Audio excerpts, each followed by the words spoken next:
Right, gentlemen, welcome to another episode of the Scoop Rugby Podcast. And I'm your host, Pila Bitterhout, and I'm not by myself. I've got Enda all the way from Ireland. I've got Hugh from Wales. I've got Jade all the way from Bloemfontein. Vickers will join us in a few moments. I think he's at the airport at the moment. But yeah, without wasting any time, gentlemen, Enda, how's it going in Ireland? All good, mate, all good. Finally woke up since the England game, so all good here. Fair enough. Hugh, are you still awake from last night's game? Am I still awake? I couldn't sleep with the anger and the controversy and all of the things that happened in that game. But we'll get into it, guys. Looking forward to it. No, fair enough. Hey, Vuyo, thanks for joining. I mean, I know you are currently traveling at the moment. Don't miss your flight, mate. How things going over there? Yeah, it's all right, Blue. I'm just coming into the flight now. So, sorry, guys, man. I will have to listen out and obviously check. I don't sit it down. Crazy times. Jade, how's it going? Guys, my eyes are sore after the Wales England game. Just recovering. Drank a few pain pills for my eyes. But yeah, after that, France, Scotland, came back to life again. But it's going good. Oh, fair enough. Gentlemen, just to give listeners just a bit of a brief as well. Guys, this is a live recording. No holds barred. The listeners, you're allowed to join in and share your opinions as well. What we're going to cover today, we're going to start off by yesterday's internationals. And from that, we're going to share a bit of opinion and obviously ask certain tactical and technical questions looking into the World Cup as well. And then from there, we're going to chime into the World Cup squads that have been announced in the past week. And once we get into the detail of that, then we look at when Wales, Ireland, France, Scotland plan to announce their squads as well. And then last but not least, we look into the World Cup Group B. Last week we looked at Group A. This week we're looking at Group B. We're going to try and dissect that, seeing Scotland are in actually quite good form, to be honest. Without wasting any time, I'm going to start off with Hugh. You are the Welshman living in England at the moment. Just give us your pointers or your views regarding yesterday's game between England and Wales. Wow. So I won't start with the beginning because nothing really happens until at least 2/3 of the way through. I think from a Welsh point of view, obviously people will look at the fact that we had a three-man advantage at one point. And still managed to lose the game. Interestingly, I looked into the period of time where we had the three-man advantage, and it only lasted for 5 minutes. And what happened in that time was we scored a try, and we gave away a penalty, and then England drove over from the line out, and then England were back to 13 and then 14 men again after it pretty quickly. So it's kind of, I would encourage people not to get too hung up on that if you actually go back and rewatch the replay. But still, from a Welsh point of view, I think any of the members of the pack in that game will count themselves lucky to be starting against Fiji at the World Cup. I think it was 1-6 fully Ospreys pack, although a couple of them have left now. But as of last season, that was a fully Ospreys pack. So there's no excuses for how bad the line-out was. It's really poor. I think particularly Adam Beard and Dan Lydiate need to take a lot of responsibility for that. Dan Lydiate's so experienced and is such a senior figure, and Adam Beard is, steps in as captain sometimes as the line-out caller, and obviously is someone that Gats has put a lot of faith in. Really let themselves down in just how shambolic our line-out was. We lost 6 out of 17 line-outs. It felt like 17 out of 17. Yeah. And I think that's probably what did for us. I think, away from the forwards, though, I think the back line went pretty well. Didn't see a lot of ball, but we didn't. In the 2 games against England, we haven't conceded a try in open play. Now, that might be a lot to do with England, who I'll come on to in a minute. But I think Joe Roberts has really given Gatland a headache at 13. So Gatland said he's going to take 4 centres. So you'd think 2 12s, 2 13s. So he's got to pick from George North, who is the only really experienced 13 in the squad. Mason Grady, who seems to be favoured by Gats. He's got all of the physical attributes, but I don't think he's a natural 13. And then Joe Roberts, who's got the least experience, but I think of the three of them is the most natural 13. And I think he was very composed. And the way, again, a bit like Costello last week, the way that Gats was speaking about him after the game made it sound like he is in his plans for the future. Yeah. So that's exciting, especially from a Scarlet's point of view, to see how that's going to go. But yeah, like I said, I think for me, if I try and put a positive spin on it, we never should have lost that game. But the kind of issues, the line out, you'd like to think it'll never be that bad again. Wales lineouts are never good, but my God, it can't be that bad again, surely. And we've still got our extended squad around, so we've still got options to what we can do with selection. Contrast that to England, where Borthwick has already nailed down his squad, and he's got no options in selection moving forward. This is England now. So I kind of want to pass it over to the rest of the group here, guys. Yeah. Where do England go from here? Because they've scraped past the second choice Wales at home. They haven't scored a try from open play, and they've got players who are playing badly, but they know won't be dropped. So you guys tell me, what does Borthwick do from here? We'll pass that on to Jade. Jade, are you with us? Right, guys. Let us always give the difficult questions. I'll share my views as well. I think what they do, where do they go to from here, is they pack their bags for only a 4-week trip across the English Channel to France and expect to return by the quarterfinals, if not sooner, because, gosh, they also were terrible. I don't know, they're still going on as if, Marco Itoje is prime Marco Itoje. They're still playing players that I think is prime 3 or 4 years ago. They are, for me, there's no other team in the world that would have left them on the ropes after being at 12 players. There's no other team. Other team in the world would have punished them. They were lucky to get their penalty. Where Courtney Lawes got their penalty, and then they scored from there. But 17 lineouts, Wales had, explains what the game was. 17 lineouts is a lot of lineouts. That's a lot of killing in that game. I don't know. I think the game changed maybe when Ford came on at Fly-Off. He brought a little bit more structure. Then we saw Ollie Lawrence made a bust a few times. Jim Marchant was nowhere in the game. Randall was nowhere.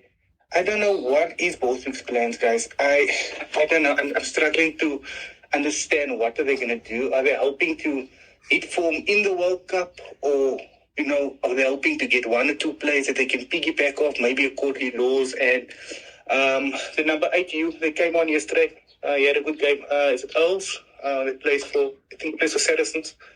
Yeah, so Earls moved across. So Vunipola started, so Earls moved across. Yeah. He had a good game. He had a good run at 8. But other than that, guys, I don't know where or how. I can't see anything from Pool A or Pool B that frightens me, from C and D, me going on if we get to the semi-finals. I don't see anything of there. A last thing I want to mention to you. You spoke about the lineouts. Wales losing 6 lineouts. But why did they go back to making so much movement in the lineout? I mean, surely go back to basic, speed up the game, take the front ball in front, win a few lineouts in front, and then move out to the back if you can. Why do you keep on moving so much? That's so unlike Gatlin. Because Gatlin was normally good at the set plays. Yeah. Yeah, so Gatlin came out after the game and made a big deal about how frustrated he was because players didn't look like they knew their roles, but he felt that the preparation in the week, they should have known their roles because they focused on that. I think if you look at the team we had on by the end, because there's no doubt it got worse as the game went on, Beard had been sent off and he was the main line-out caller.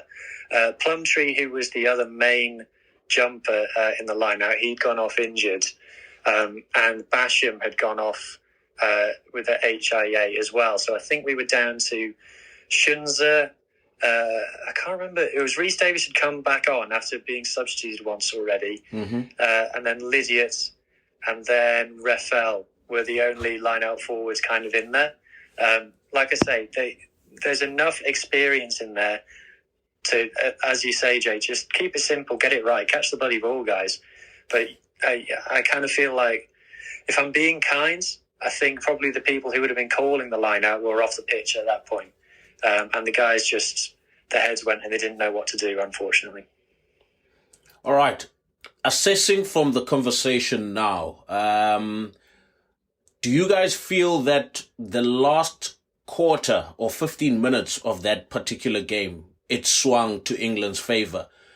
Seeing what Borthwick did with the forwards, especially in the front pack, I saw a major difference from the starting front row and the forwards from the England side to the guys that actually finished the game. That's where England started dominating. That's where England started getting penalties. That's where England started dominating the ruck area as well, and actually managed to claw their way back into the game. I mean, did you guys notice any difference from those scrums? Because, I mean, Gange, when he came on, England automatically or all of a sudden looked like a different team in that last 15 minutes. Your guys' thoughts? I think it was more Dan Coles than Genge, to be honest, because Dan Coles was up against Kemsley Mathias, who came on for his first cap and had a bit of a tough time. We also had Dylan Lewis on. Now, there's a lot of people in Wales who don't like Dylan Lewis because they think his scrummaging is a liability. I think it's a bit harsh, but I would also say he's not our strongest scrummaging tight head. And then we had Shunza, who was a big unit in the row, but I think he's more of a sixth than a second rower. But I think Dan Coles at 240 or 290 years old, or however old he is now, came off the bench and saved England. I think someone made the point about George Ford. I think his game management, rather than anything he did ball in hand, made a big difference. I think Dan Cole's scrummaging obviously got the scrum penalty from which George Ford kicked the penalty to put England in the lead. That was the big difference. I think it's another case of England binning off their young players who are coming through to bring on these old guys who've been around for 15 years to come and save the day yet again. No, fair enough. Enda? Yeah, I think Hugh hit the nail on the head there. Like, you need to look at the opposition and who they faced when those subs came on. And just overall, just looking at the game, I know Hugh asked, like, where do England go from here? For me, they must stick to their system. It's not pretty, but they have to stick to it. They've no choice, in my opinion. It's too late now to change their tactics. So for me, like, one of the main things they need to focus on, based on yesterday's performance and last week's performance, is their basic handling skills. There were 15 unforced handling errors yesterday. There were 16 last week. Yeah. So that's certainly an area of focus for them. And let's not forget, this was pretty much England's first 15 as well, which was quite shocking when you look at the results and the fact that like, realistically looking back, Wales should have and potentially should have won that game, or could have. And one other thing just on George Ford, I know there's been a lot of like chat, and I know we'll get onto the Farrell red card and everything, and George Ford maybe being the answer. I don't think he is. I know he made a difference, but I think the reason he made a difference is because he came on with that little time to go, and that's his role. And he might come on, try to spark a bit of life into the team. But if he's going to be the starting number 10 now, which he probably is given Farrell's impending ban, then he's not going to be a difference, because he's played for Borthwick at Leicester. He knows the system. He's going to kick the leather off the ball. He's excellent at the spiral bombs. So I don't think like we're going to see a massive change from England just because George Ford now is more likely to start. Like, he might throw it around a bit more, but he's going to stick to the Borthwick style of play. And I think that's what England have to focus on now. It's not pretty, but it's quite effective, and we have to admit that. Like, when they did put up some of their kicks yesterday, they did regain the ball. It's a great way of making territory. But they've been my kind of overall thoughts. And looking at the bench that came on, especially in the front row, you'd have to look at the opposition. Jade, you wanted to say something as well? Yeah, I wanted to touch on Ginge. But I can't agree that he made a difference. maybe in the loose, but the guy got a yellow card at scrum time. And he was probably going to get a yellow card at scrum time. It's a red flag. He got a yellow card for scrummaging. So for me, there's still a lot of work he needs to do at scrum time. Coles, yes, gaining his experience, he's experienced it. But for Genge, I'm sorry, he needs to pull up his socks at scrum time for me if he wants to be considered world class. Okay, no, fair enough. I mean, how many props would get yellow carded in that position of the field, in the middle of the field? How many penalties did England get at scrum time in that game? That was probably the first one, if not the second one, at least. So why would he get a yellow card in that situation? I'm just coming into his defense just for this particular conversation alone. I mean, what are your guys' thoughts of props getting penalized after first or second warning in the spread in a scrum situation? Well, for me, especially with looking at the loose set, because in the modern game now, there is a lot of pressure or focus on the loose set, in terms of not so much but in terms of collapsing, but in terms of hinging, causing hinging, as he was penalized for hinging yesterday. But for me, you want to set your dominance at scrum time, and you're looking at, I'm talking now of elite guys. I'm talking now, let's look at the top 3 loose sets in the world. You would have to go to Groot, Kitsoff, and maybe Cyril Bay, Portier is there as well. But those guys wouldn't do that. They would not make that mistake in that time of the game, especially when the game was in the balance. Now, Genge, for me, there's big talk about Genge. Brilliant runner on the ball, brilliant in the loose. But I've seen it a few times where the guys buckled at scrum time. Yeah. And it's not even like he was scrumming against the Fransman Herbe yesterday, or, a Bamba or Antonio. He was scrumming against basically an inexperienced Welsh prop. Yeah. And he gave away a yellow card, which started the downfall. From there, Wales kicked out into the corner. They got advantage in the line-out. Cross kick, another yellow card, and then after that, Owen Farrell happened. So that started the whole circus. For me, your basics, and you're relying as a player, if he's world class, he needs to do better. He's really got to be the fundamental at scrum time. But he has to be your pillar at scrum time. So for me, I'm really against it. I really think it's unacceptable. Okay, fair enough. Anyone else want to chime in? I think the referee was quite consistent in that he sin-binned Reffel as well for cumulative infringements, where it went over from Wales got a warning in the first half, but the yellow card in the second half. And then I think Genge got a yellow card on behalf of Marler, who'd been infringing before him. England have been trying to employ this tactic of stepping back in the scrum ahead of the hits to try and get a free kick for an early shove, or to try and get the opposition front row to just collapse, go straight to the ground. Referees normally in games kind of buy it for the first half and then wise up to it in the second half. But obviously it kind of got a bit unlucky. I will say specifically about this particular referee is that he is very, a consistent trend of him is that he does give out a lot of cards, and he does back himself into corners quite a lot in games. It was the same when he did Wales versus South Africa in the summer tour a couple of years ago. He tries to go big and go early with the yellow cards, and he just ends up giving out half a dozen yellow cards in the game because it just it spirals away from him a little bit. So I think, I'm not going to argue about any of the particular decisions he made, but I think he kind of loses control of the occasion a little bit sometimes by just trying to just go above and beyond what is required, really. No, fair enough.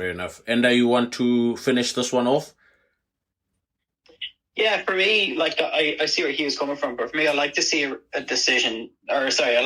make a decision like that and to penalise the team, especially if they are repeatedly infringing at scrum time. I do like to see a ref do that, but I would like to see it kind of more early on. So there are some refs though they set their stall out at the beginning of games. So the first scrum, if there's they don't just reset it, they just blow the penalty immediately, or they give a warning. I like to see that action from the outset, and I think that's what we need, and that's what people want to see. Like, I know it's difficult on the players, but it's certainly difficult on the audience as well, watching constant resets. So I like refs to be decisive at scrum time and to make decisions early, especially early on in games as well.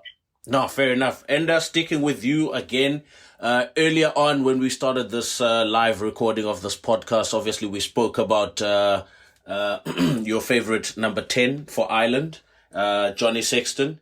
But yesterday we saw another number 10 from England, obviously copping a red. He has copped a red card before earlier on in the season. I mean, where to from here with Owen Farrell? Where do we go from here? Is he going to be part of this English side going into the World Cup, or does he sit at home and cops a 6-week ban? I think they're going to take him. I mean, he is the captain. So I think he has to go. I think he's going to get a minimum 5-game ban. He could get a 6-game ban, but I'm sure they'll come up with some sort of mitigation and get it down to 5. We know that he's not eligible apparently for the intervention, the coaching program. So I think it'll be 5 games, which is good. Where does he go from here? I don't know if he needs to learn his lesson, doesn't he? Obviously hasn't. I did see an interesting thing on Twitter yesterday. It was his first red card for this type of offence in an international game, which is interesting because we've all seen him, how he tackles a club game and of course at international level, but he hasn't been penalised before like this. Yeah, it's disappointing on him personally, I'm sure, but he only has himself to blame. I mean, it was completely reckless. He barely wrapped his arm, even if he did. It was a clear red. Again, it was, for me, I know I brought this up last week, but it's another example of red cards not ruining games. It probably almost winning the game, because you could argue that it just galvanised their squad. Like you should have seen some, and I'm sure some of you noticed in some of their reactions, like when they won some turnovers that at ruck time, it really bothers me, to be honest, but you'd swear they'd scored a try. It's particularly the Saracens players, like they react like they've won the World Cup. It's hilarious, but I saw that. It's also incredibly frustrating. But I think Farrell's, in a strange way, his red card galvanised that English team and probably potentially led to their victory. But the player needs to learn, and I think if he does get a 6-game ban, he thoroughly deserves it. I mean, there are former players in their early 40s with early onset dementia. We have to take this issue seriously. And he has to learn lesson. There are young people watching him play, and he's a role model, and he needs to get lower. It's as simple as that. No, 100%. 100%. But yeah, he deserves the ban. Hopefully it's 6 games, and hopefully he learns from it, because he's a great player. You know what I mean? And yeah, I just hope he learns from it, but yeah, we'll see. Jade, you wanted to jump in?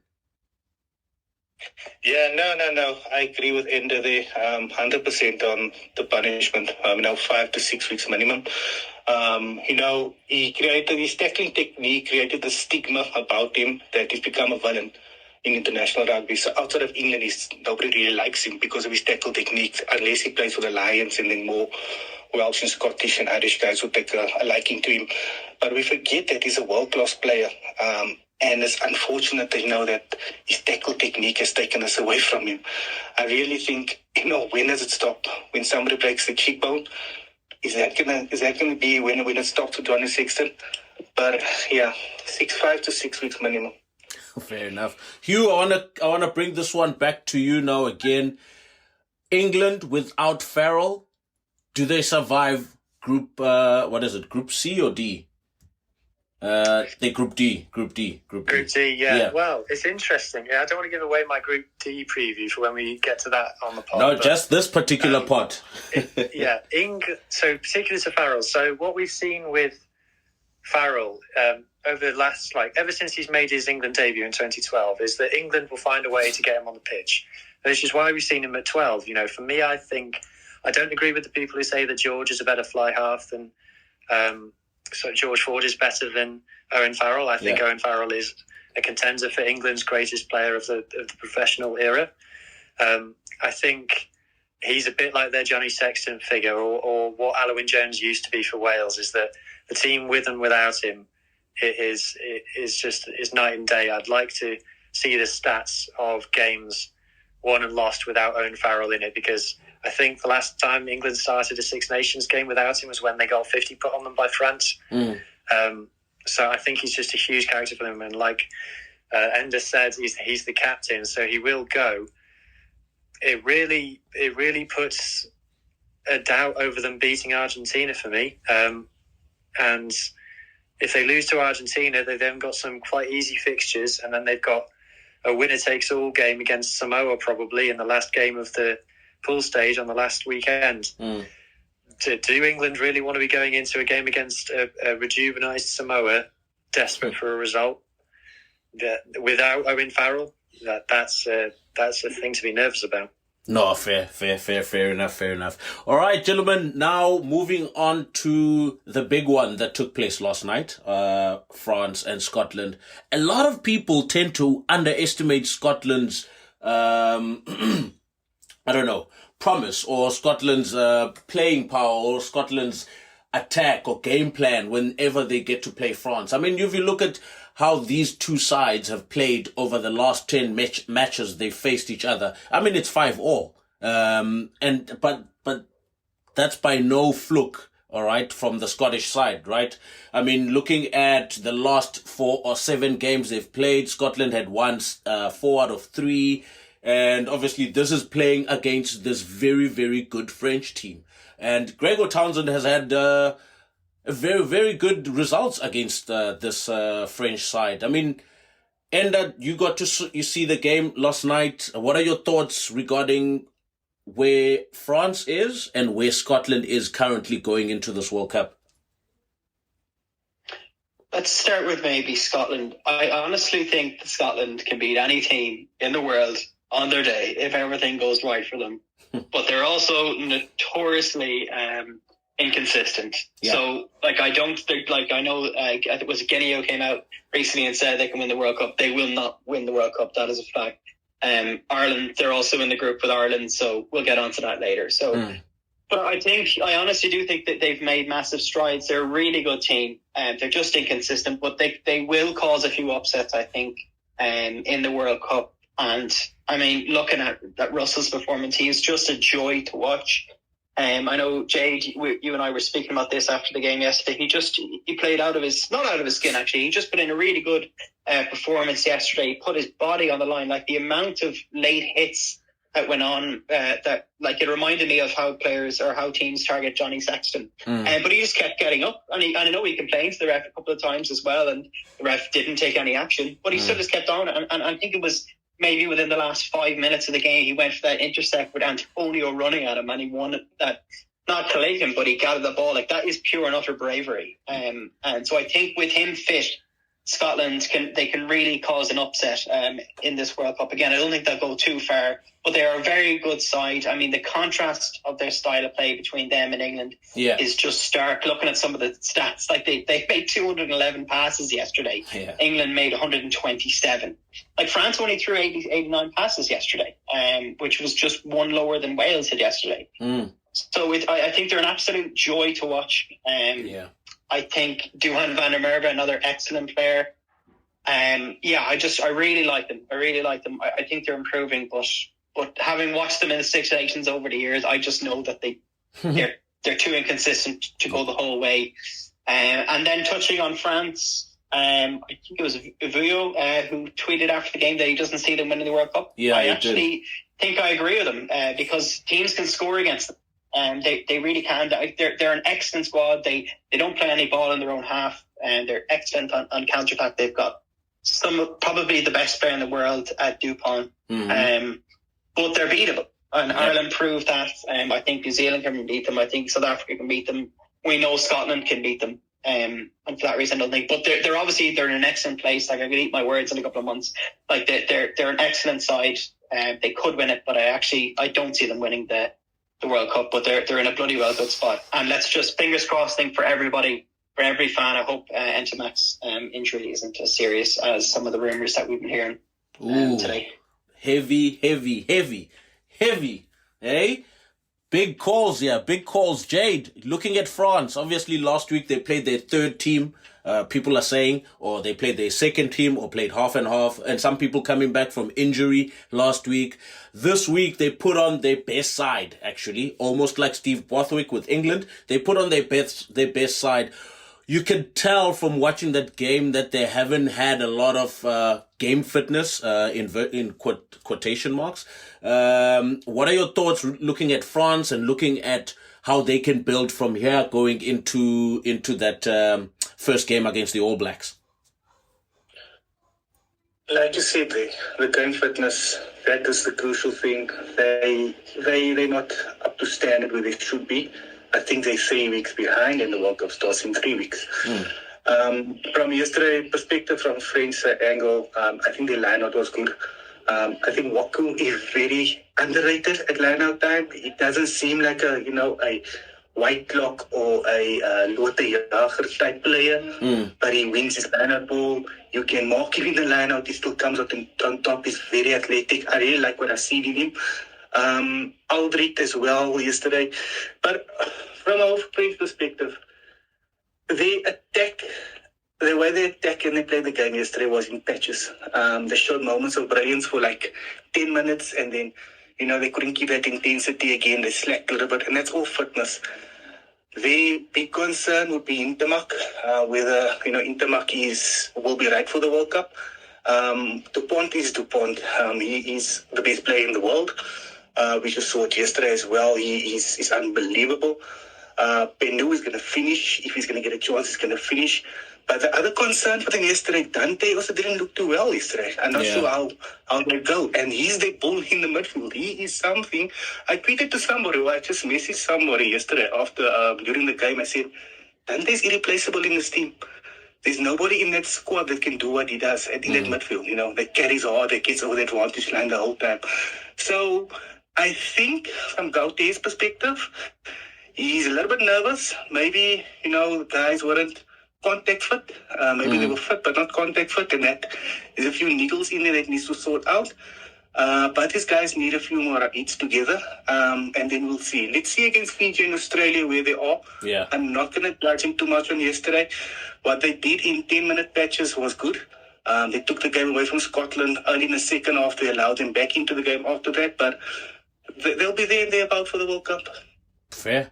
Kofi, welcome from the wilderness. As a coach, Kofi, looking at Gautier's strategy, resting a lot of his players last week. This week, he wanted to start with his with his first choice players. Is that a risk going into the World Cup with 3 weeks left? He's got Fiji, who are very hard, right? He's got Australia, who are also trying to get some W's under their belt. Your thoughts on a strategic element of what Gautier is trying to do, building up his team into this first game against the All Blacks in the World Cup? Yeah, good afternoon, everyone. Sorry for my late arrival, technical difficulties. It's always interesting to put the interests of the team in terms of getting wins, getting consistency, running shape, in terms of the guys that you want to run that shape with, as opposed to blooding guys that obviously haven't been first choice.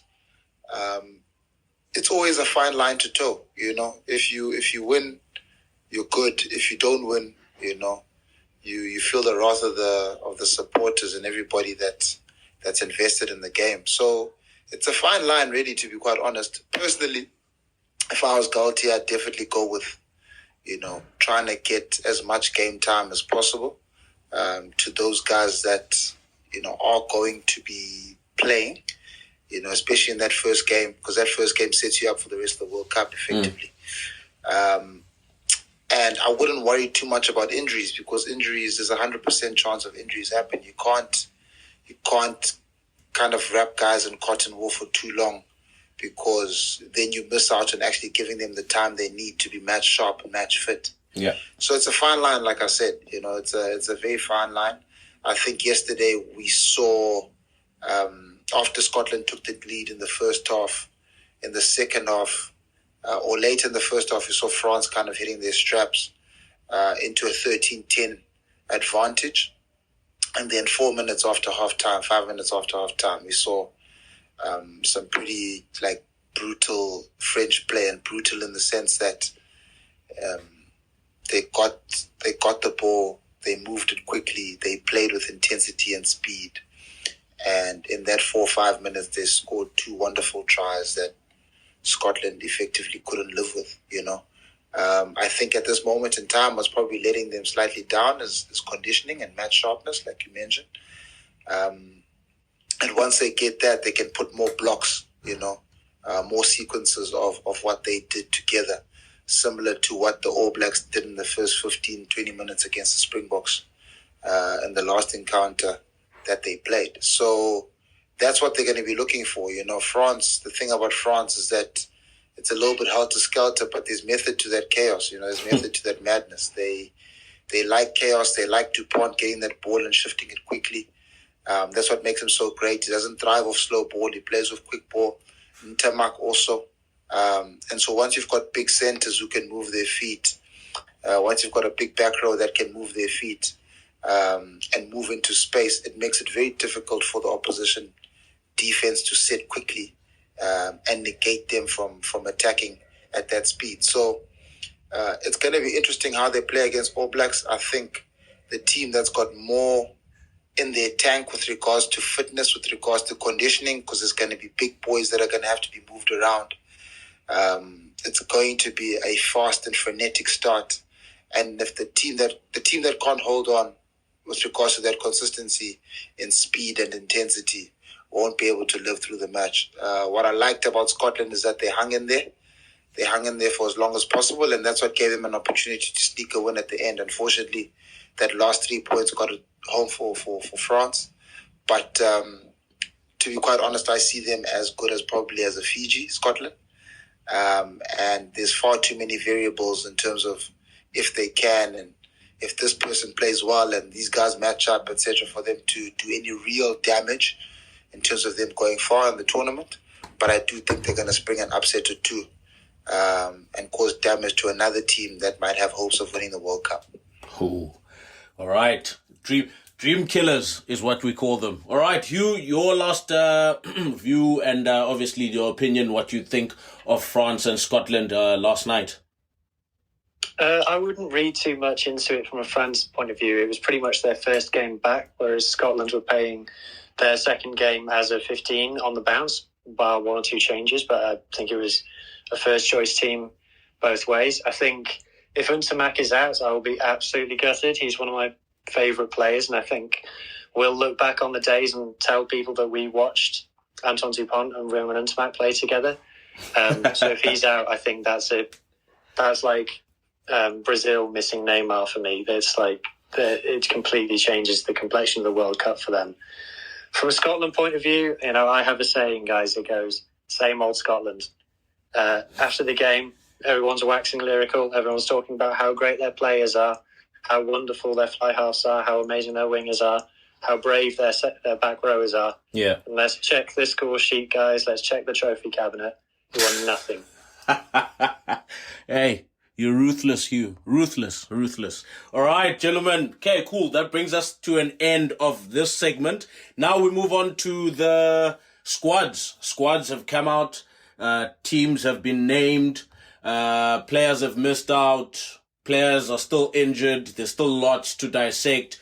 Obviously, this could be quite a lengthy conversation, so let's try and keep it strict and straight to the point. Springboks have been named. All Blacks have been named. Wallabies were named as well. Argentina, England, and Fiji. I don't know why England are the only side from the UK that has actually named their side yet.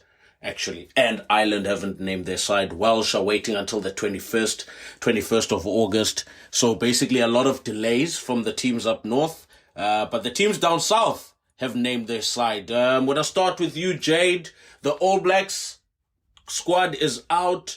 Any omissions for you that you think maybe someone else deserves a spot in that squad? No. I think myself and you spoke about the squad a few times. I think maybe Bernard Weber for Funny Christie. Maybe that's the one. If Ethan Blackadder was fit, I'm sure he would have been in that squad. I'm sure because he is New Zealand's best six. But other than that, I think the team is chosen on form. I'm happy, very happy that he gave Narawa, the nod ahead of Stevenson. They went with one extra back, but I think I know why they're going to do that. I think they're going to have a specialized winger on the bench and, as part of the bomb squad scenario. But yeah, I think that squad has been together through the championship. They selected themselves, or maybe Brad Weber for Christie. That's all I can think of. And obviously Joe Moody's not fit, so that is why... what's the guy's name? Tamati or Newell? I can't get his name now. Not Williams, the other one, Fletcher Newell. Fletcher Newell, because Joe Moody's not fit, so that's why. But yeah, good squad. They chose themselves. Okay, fair enough. Enda and Hugh, and then what are you guys' thoughts on the All Black squad? Just one overall point I'd like to make about. I don't understand why coaches have already named their World Cup squads. Like I know we touched on the beginning, like a lot of squads in the Northern Hemisphere haven't. They're like, as Kofi said, there are going to be injuries. Like you're guaranteed that. And plus, if you've got players trying to play into form, like give them that opportunity to use these World Cup warm-up games to make, like, because I'm sure there are a lot of 50-50 calls. So like, why not give those players the chance to impress? But yeah, just one point I want to just get off my chest. For the All Blacks, I think it's as expected. It was nice to see Roygaard back. Like it's great to see a rookie like that given an opportunity to go to World Cup. But yeah, for me, that's the only talk about maybe Weber being left out. But again, it's nice to see Roygaard chosen in his place. I was watching NPC action on Friday morning here in Ireland, and I was a bit mad seeing Brad Weber playing. But yeah, I think no real surprises for me for the All Blacks. Fair enough. Hugh and then Kofi. I think not too many massive surprises. Obviously, D-Mac going in there again kind of throws back to the conversation we had the other week about they see Barrett formally as a fullback, and so D-Mac will be the second choice fly half. So other than that, I don't know who Caleb Clark has got naked pictures of, but it's obviously someone high up, because he's in there despite having done about nothing in his All Blacks career so far. And then the other thing, it's an old argument, it's not a new point, but I don't feel like Sam Cane is the guy. I'm not sure why he's still captaining the All Blacks at this point. He always seems to get pelters from All Blacks fans every time they play a game. And I've never really seen him stand out in a game. So maybe off the pitch, maybe in training, he's the guy, he's the leader, he's the talisman. But from the outside in, I maybe it was too late for them to change in this World Cup cycle, but I wonder how much longer he'll be the captain. I think your cat also wanted to chime in there for a second. Yeah, he's very opinionated. It's because I slagged off Scotland and he's a Scotland fan. Kofi. Yeah, on Sam Cane, I think it's not a new point like you mentioned. I think beyond this World Cup, that will be him done. Probably speaks well to the media. Arrives early at training, last to leave, packs up the sheds afterwards. Does all the right things that the coaches like to see. So it's the type of guy that you want as captain. In terms of on the field, I'm not so sure, but we've seen many, many, many examples of that. One guy I do feel bad for, in terms of the All Black squad, I think it happened a year ago against Australia, Quintu Peya. I'll always feel bad because I think when it happened, you just realize that this was an end of potentially a World Cup dream. And at the time, New Zealand was looking for a number 12 to play a particular role, which I guess they found now with Jordie Barrett. But it's just like, injuries like that could be prevented through harsh rulings. Take somebody out of the World Cup, a year in advance effectively. So guys like that, I feel definitely sorry for. But for the most part, I think, that All Black squad kind of picks itself based on the game design and the game model that the coaches want to play. Yeah. And I think that's been clear from the onset. They've always looked to find guys to pick the holes that they want to close. Yeah. Effectively. They closed the hole at 12. I think at 13 they've got Rico there, and they've got Anton Leonard-Brown. In the locks, obviously, Brody's a bit of an injury worry at the moment, but he should come good. He's had enough game time over the last year and a half to operate at a high level.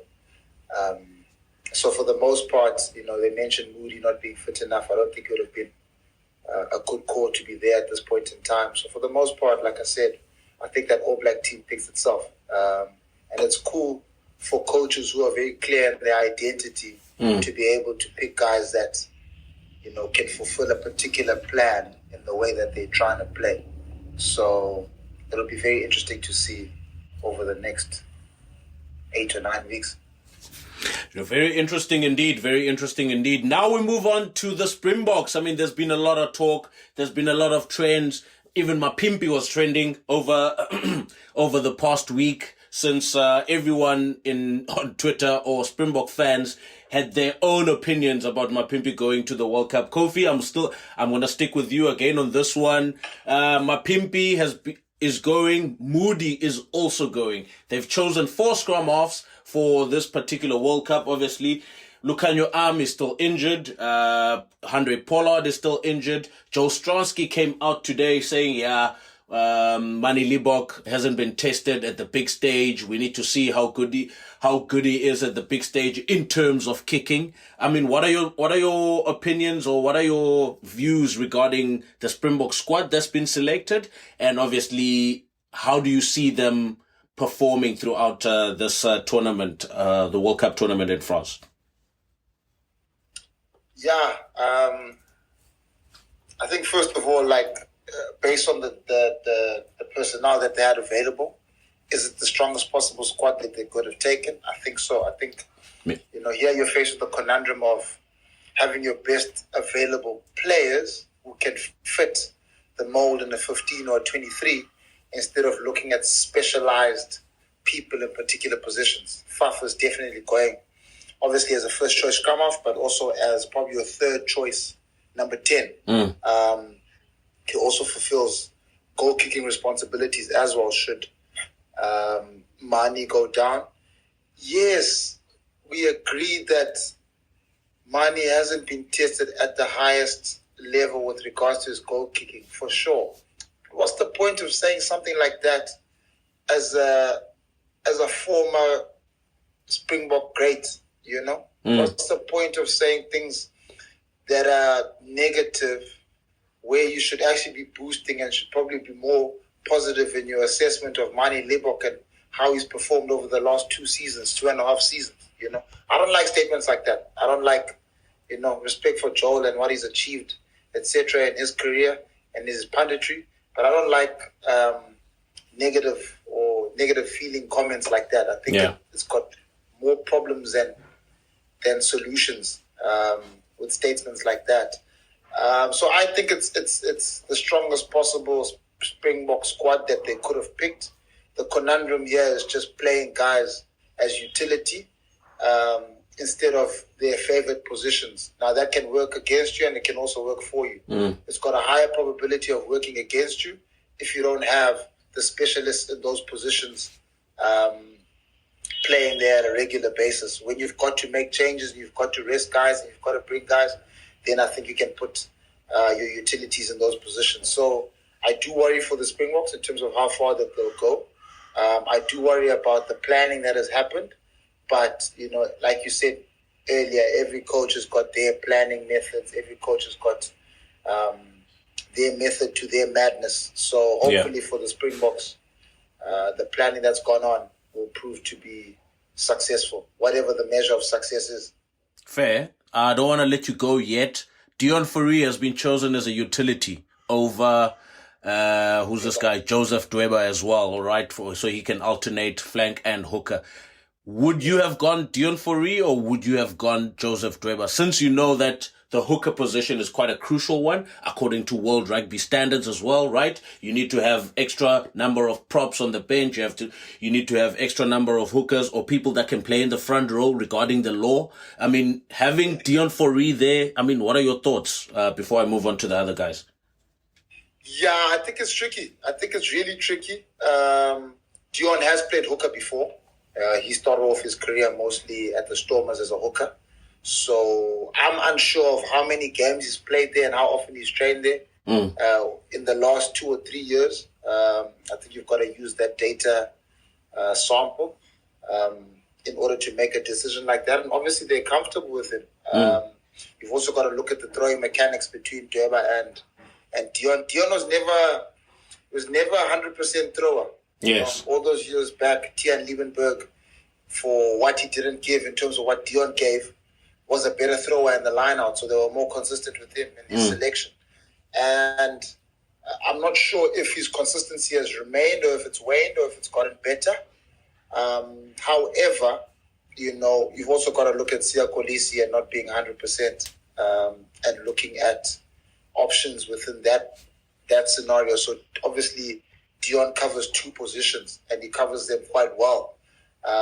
So it's a very valuable guy in the squad to have. And then obviously you look at, the role that the Springboks like to have with the older guy in the squad, just ensuring that, things are kept light, but also understanding that the older head plays his role in terms of motivating the guys to play and to perform at the level that they need to perform. Last year they had, or the last World Cup, they had Skulk Brits.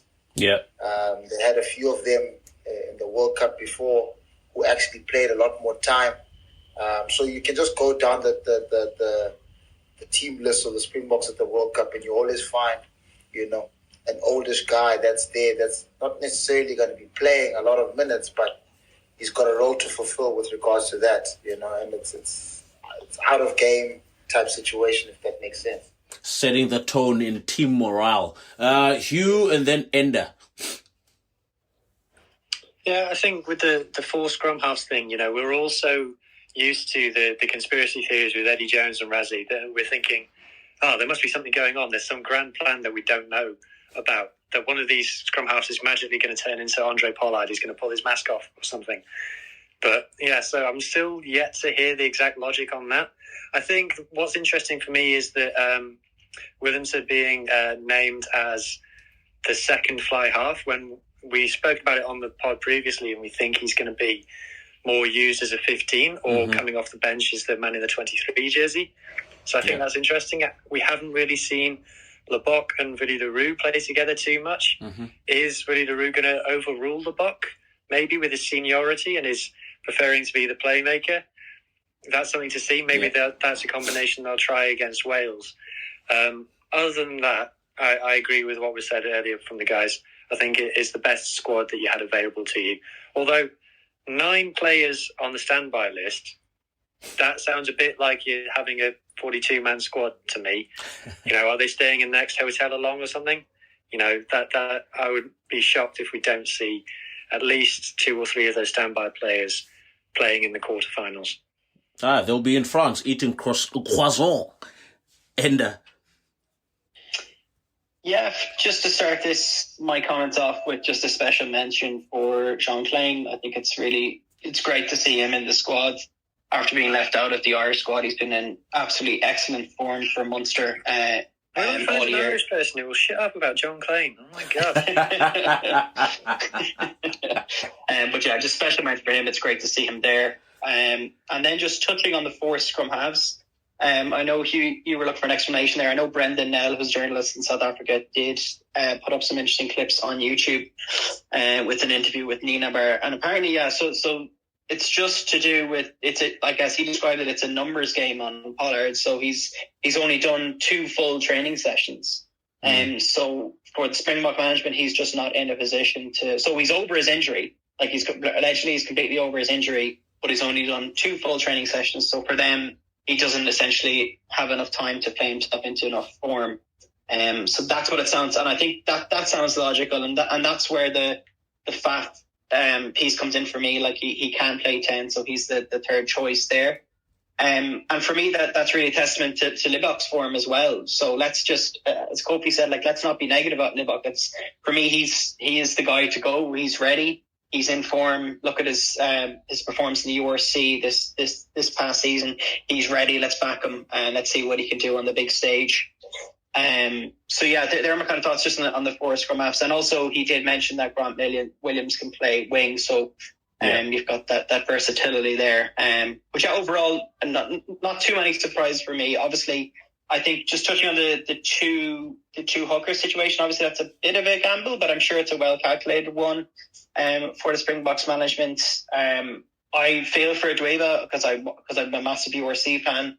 I think he gets a lot of stick for allegedly being a bad line-out thrower. I don't think he's as bad as people say he is. Looking at his stats from last season in the URC, he had the second most successful line-outs of all teams in the URC. So for me, he gets a lot of stick for his throwing, but it's actually, when you look at the statistics, he's not a bad thrower. He really isn't, and he's a great ball carrier. So I feel for him, but I'm sure the Springboks management know a lot more than I do. Yeah, no, fair enough. Jade, last week we touched on Moody versus Mapimpi. A lot of the guys in the panel now currently are talking about versatility. You, as an All Black fan, you understand a lot about versatility. I'll remind you, 1999, versatility. Players moved out of position and playing different position. Kofi spoke about specialists in positions are quite critical at World Cup time. Your thoughts, firstly, on the whole versatility element in terms of having players playing out of position or natural position? And then after that, your thoughts on the Springbok squad that's been selected. So the versatility thing really came to me because I was thinking now when you were speaking of, the backup at 10 with Damian Willemse being second choice, and guys is putting clips or thoughts on social media of Kobe can play 10 and Faf can play 10 and X, Y, and Z can play 10 because they play 10 at grade 9. But you're going to a World Cup, guys, and you're in a tough pool. If you haven't played in the position and you're going to play against Scotland or Ireland or even Tonga, they're going to find you out. I believe New Zealand in 1999 and in 2003. They chose Captain Cullen at 13. 2003, Tano Umanga got injured. They moved Leon McDonald to 13. And it was the biggest downfall. I believe the game is like this now, where specialists need to play in their specialist position. And if you're not a specialist, you end up being like Damian Willemse and like Damian McKenzie, for example, where you automatically assume there's an impact player. You don't find a position in the starting team, but they put you on the bench because you can cover certain roles and you become a finisher. Look, I don't McAllister. like the versatility thing. Dion Fourie, I can agree with. To touch an end there where he did state that, Joseph Dweba did well in lineouts. That is why I believe that Marvin Orie is my starting 5 lock now. Just look at what Joseph Dweba's lineouts improved in the UFC, and that's because of Marvin Orie runs the lineouts for the Stormers, and he's been doing it brilliantly. So I believe he starts at 5 ahead of Francois Mostert. Then I also believe in terms of versatility, I will agree. Dion Fourie makes sense to an extent that Sia is not 100% fit, and he is a specialist 6 that can start at 6 any day. It will be between him and Eskom if Sia is not fit. But here's my concern. My big concern with this Bok team, and I would love Thurlow Peterson to jump in on this. I would love him to jump in on this. We chose 5 props. 2 specialist loose heads, 2 specialist tight heads, and Trevor that can cover both. What happens if somebody has a niggle? Ox has a niggle going to the World Cup. What happens if somebody gets a week or 2 week suspension early on in the tournament? You can't replace him. And I have another prop that's injured and carrying a niggle. That's dangerous.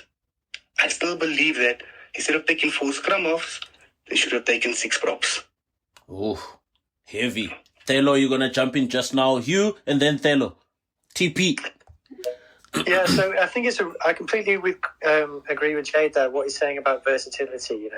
Just because a player can play in a position doesn't necessarily mean it's a good idea for them to do it at a World Cup.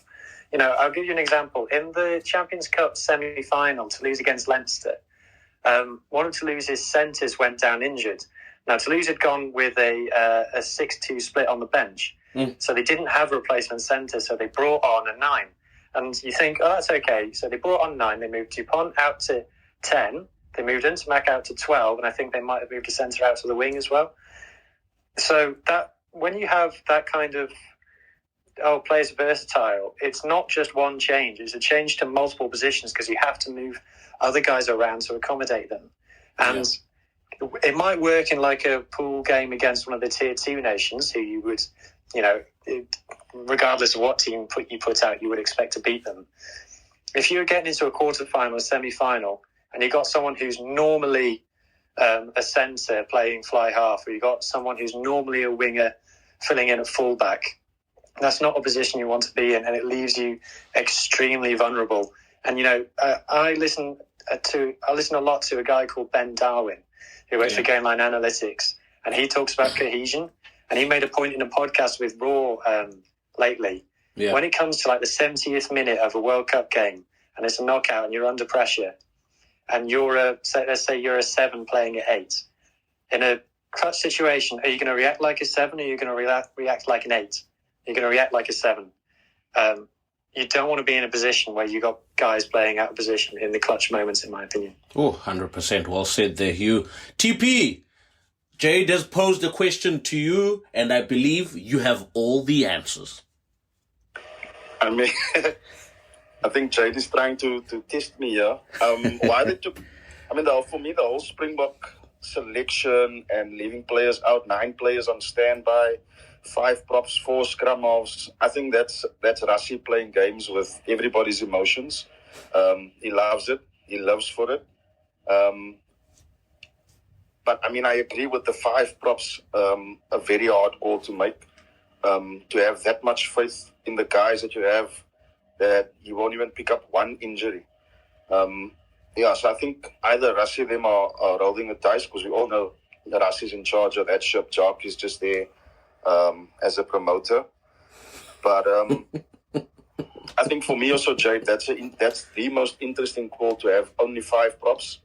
But you got so many backs in your squad, when the backs that you do have are good enough. I think Mapimpi is very lucky. I think Mapimpi is in because Am is out, in my honest opinion, because I think Moody, in terms of what he can produce, I think he's been top class for the Springboks ever since he's made it.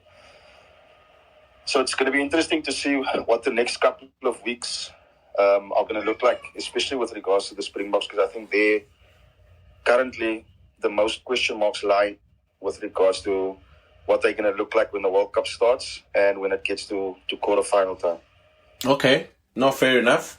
All right, gentlemen, we're not going to touch into Eddie Jones and Argentina and Fiji, but we just know and we are aware of their squads. Before we run out of time, I mean, we only have another 5 minutes left. We've got Group B, the most spoken about group of this World Cup. The discussions have been there. Everyone has shared their own opinions. We saw what Scotland can do last night. So now everyone is kind of wary, because everyone thought South Africa, Ireland are going straight in. We've seen what Scotland can do in Six Nations against Ireland as well. So, Enda, your team is there, Ireland. I'm going to start off with you. What are your thoughts regarding to this group? Who's the wooden spoon? Who finishes first and second? And why? First, it's going to be Ireland. Because we have beaten the Springboks. We beat them last year. So we know how to do it. We know them inside out, I think. And I just think with our style of play, we can move the ball around and we can definitely get around them. I just think we can outsmart the Springboks. What a risky thing to say. I really almost regret saying that. I think South Africa will come second. Oh, sorry. Another reason why Ireland will top this group is, Scotland can beat anyone on their day, as I said earlier. Mm-hmm. But Ireland's record against Scotland speaks for itself. We will beat Scotland in the World Cup. I can almost guarantee you that. Just because, we just know how to beat them. Oof. I think South Africa will come second. I think I listened to, I forget his name, a South African journalist who did say that he suggested that South Africa are really targeting that Scotland game. Because if you guys beat Scotland, then you're essentially like you can afford to lose against Ireland, and then you'd back yourself against either France or New Zealand in the quarterfinals. And I think that sounds like pretty sound logic. And I think not to say that the Springboks would put out a second string squad against Ireland, but I just think they'll really target the Scotland game. They'll beat Scotland. They could easily beat Ireland, but I don't think they will. And then Scotland to finish third, Tonga to finish fourth, and Romania to be the wooden spoon. Unfortunately, they don't look like they're in a good place if you're looking at their most recent results. But I'll probably be completely wrong. Who knows? Maybe Ireland won't even make it out of the group. But I just think on form, Ireland are theoretically the number one team in the world, and I do think they are for a good reason. So that's how I see it going. I'm sure there'll be a few. I'm sure some of you will have some thoughts to share with me. Stand your ground, mate. Stand your ground. Hugh, there seems to be a bit of match fixing. Quotation marks, guys. Quotation marks. I'm not saying it's real. There seems to be a bit of match fixing. If we beat Scotland first, we can afford to lose against Ireland. Would the Springboks throw away a game against Ireland, or will it all depend on what happens in Group A as well? But anyway, your thoughts on Group B? I would say that it doesn't matter whether you finish first or second in this group. I think New Zealand or France are equally difficult games. So I don't think there's any kind of gamesmanship required. My only kind of point that I want to make about Ireland versus South Africa is, does South Africa's change kit still clash with Ireland's first kit? Because I think it might. So that would mean that Ireland have to play in their change kit and South Africa play in their normal home kit. Now, you might say, oh, that's a bit of a superficial thing. There is statistical evidence that shows that teams perform worse in rugby in their change kit, particularly at international level when you hardly ever wear it. So that could have a material effect. So I would say whoever's playing in their change kit in that game loses. That's my prediction. I just want to mention the other teams in the pool. Yeah. So you got Romania and you got Tonga. So Romania got absolutely thumped by Georgia yesterday. Yeah. And they lost to USA as well, and USA aren't at the World Cup. So unfortunately, based on what I've seen so far, I think Romania could be the whipping boys of this group. And it will be about how many points you can score against them. I don't want that to be the case, but that looks like how it might be going. And then with Tonga, everyone's really hyped about Tonga, about how many All Blacks they've gotten back and how many couple of Wallabies as well. Yeah. They were quite poor in the Pacific nations. So they beat Canada midweek. Canada suck, so that doesn't really matter. And they beat Australia A. Australia first team sucks, so Australia A are even worse. But yeah, Tonga, unfortunately, their All Blacks that they've got back just aren't clicking for them at the moment. Yeah. So I think Tonga probably to beat Romania, but I think all the people who got excited about Tonga maybe beating Scotland, I don't think Scotland have got to worry about that game, to be honest, unfortunately. So, number one, who finishes top of that group? Can it be a draw? No. Who finishes one, on top of that group? Ireland. Number 2, Springboks. Fair enough. Wooden spoon Romania, that's clear. I think, Tonga having players back, the All Blacks, former Wallaby players, I think it's good for morale as well. I think you'll also bring bums on seats at stadiums. But in the general sense of things, in the terms of looking for the future, I don't know how much more games will these guys get post-World Cup. All of them will go back to the UK. All of them will go back to France or wherever the others are playing. I don't know. We need to find a way to keep those guys playing for those nations for a longer period and also clicking. Then you would look at Group B in a different sense if these guys have been playing together for 5 years, right? You would be looking at Group B and thinking, my God, we don't know who the hell will finish on top of this group. But yeah, that's a conversation for another day. Kofi, Group B. The Tonga guys are injured, eh? Who? Heard this morning that Israel Folau is out with the knee injury. And yeah, he didn't play in the Peter Nations.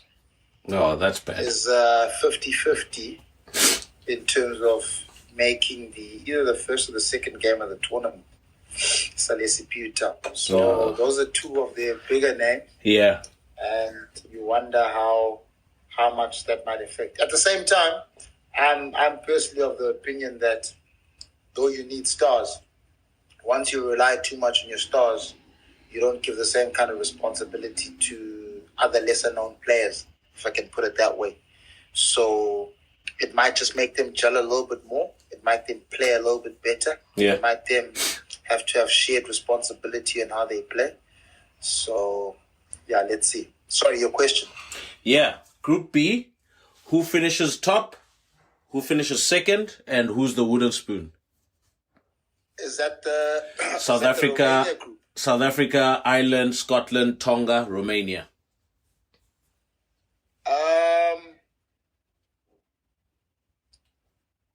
Can I tell you? I think I'm Scotland waiting. is going to cause an upset. Who? South Africa. I'm going one. Mm. And the settled squads, I'm going Ireland, 1. And between 2 and 3, I'm going Scotland. Not because I feel like Scotland is going to beat South Africa. I don't think that's going to be the shootout. I think that within that whole scenario, I feel as though Ireland may... I think this group is a lot closer than we think. I think Ireland may slip up somewhere along the line, and Scotland might take advantage. I think South Africa could potentially slip up against Ireland. Scotland takes advantage.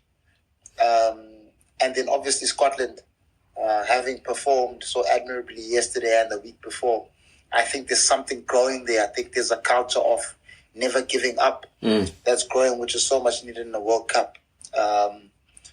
And yeah, I don't know who's going to take that second spot, to be quite honest. So let's go Ireland, South Africa for now. But just watch Scotland, please. They're going to be everyone's favorite team. Romania might catch an 80 here and 100 there and maybe 120 in one of the other games. You never know. But they're going to catch a lot of points, those guys. So there are your wooden spoon. Yeah. Yeah, all right, fair enough. Jade, Group B, your thoughts? Guys, I don't know. Top two. I think the South African old boys, they'll end third. That's Scotland. I think they'll end third. I don't think they'll break into the top two. I don't think they have the squad to go deep, because I do believe that Tonga, although this World Cup came a year too soon for the whole eligibility rules in terms of getting a squad together, but they're going to be physical, and there's going to be casualties after that Tonga game. So I don't think Scotland has the squad, because they will rotate against Tonga, but I don't think they have the squad to win both, to win South Africa and Ireland. I think Romania will be the wooden spoon. Then Tonga will target the Scotland game. If it does click on the day, we could see a surprise, but what I've seen from them so far, there's still no continuity. It's all basically... What's the story of putting round holes in, or square pegs in round holes? There's no real continuity there. So I think they're in fourth, Scotland third. Oh, I'm going with Ireland to win it, to win the group. I'm going with Ireland just ahead of the box. I'm just going because I still believe that Ireland, the team, they know how to play. They will stick to what they know best, and I mean they are the number one team in the world. It could change, but Ireland, South Africa, Scotland, Tonga, Romania. That's my order. Fair enough. And last but not least, our esteemed guest, TP. Is TP gone? Cooking. I'm definitely giving Scotland a chance. I think they'll get better.